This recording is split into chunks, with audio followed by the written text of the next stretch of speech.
I get fascinated कि अखिलेश यादव जी ने उस टाइम पे इंटरकास्ट शादी की, और वो बहुत सारी आर्टिकल्स में पढ़ता हूँ, बहुत सारी कहानियां पढ़ता हूँ।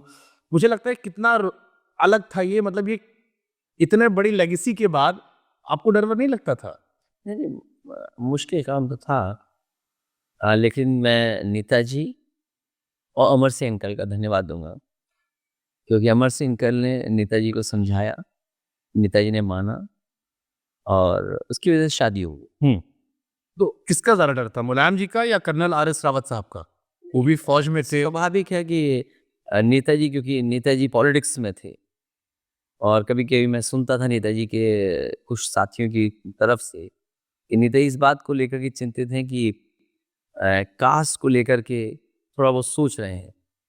लेकिन नेताजी ने जब स्वीकार किया तो पूरे बड़े मन से स्वीकार किया। ये बड़े मसले सर थे उस टाइम, उत्तराखंड का विवाद चल रहा था, कास्ट का था ही था। मैंने सुना कि शायद लालू जी की यहाँ भी आपकी शादी प्लान हो रही थी, बहुत सारी कहानियां चल रही थी उस नहीं टाइम। नहीं, वो तो कुछ भी रूमर्स कैसे भी चलते हैं, लेकिन एक पॉलिटिकल लीडर के लिए ये डिसीजन बड़ा मुश्किल रहा होगा कि जहाँ पर इंटरकास्ट शादी हो और फिर उस शादी को उसी तरीके से एक्सेप्टेंस मिल जाए समाज में या गांव में।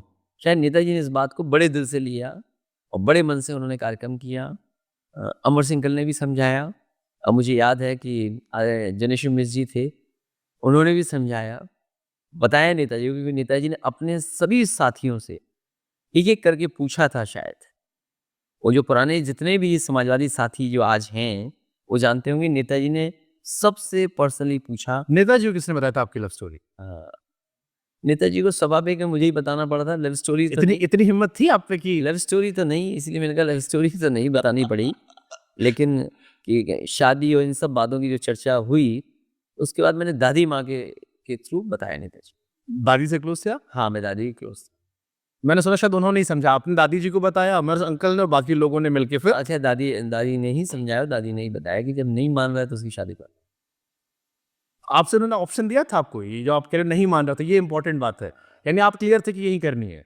नहीं नहीं, वो देखिए उस समय जो जो भी फैसला लिया, उस फैसले से